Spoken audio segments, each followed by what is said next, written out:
Okay, there is, I know, Mr. Marcos, that... Professor Carlos, I know you're gonna love me for this. You're wearing your sunglasses again. Ay, sorry again.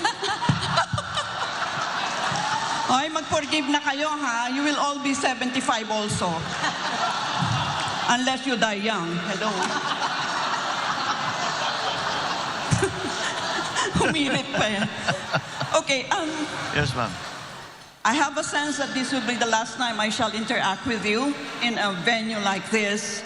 So, let me introduce something which I have tested in my class on elites in politics.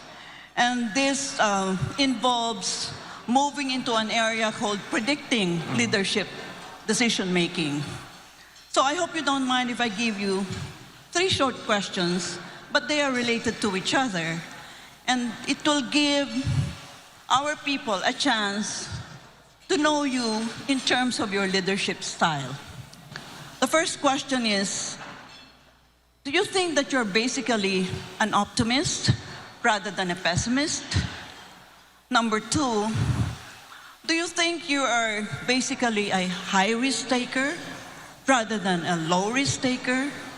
You'll notice the 2 are related.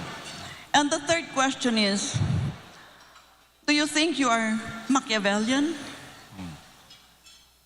Well, the first question is if I'm an optimist or a pessimist. I'm essentially an optimist. And the reason I'm essentially an optimist, because especially when we talk about the country, we are optimists. I am optimistic because our biggest asset is the Filipino people, and I try to be very objective about it, ma'am. I have traveled all over the world. I have not met a better people than Filipinos in every possible way. Am I a risk taker or not?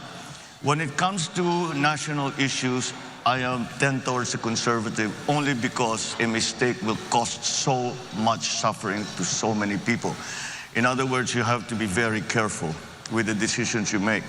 And it's not something that you do offhand. You think about it very hard. You talk to as many people as you can. And you make absolutely certain that you have done everything that you can possibly do to make whatever your plan is, to make it work. Am I Machiavellian? Well, I've studied him quite thoroughly. And I know very many Machiavellians in my life.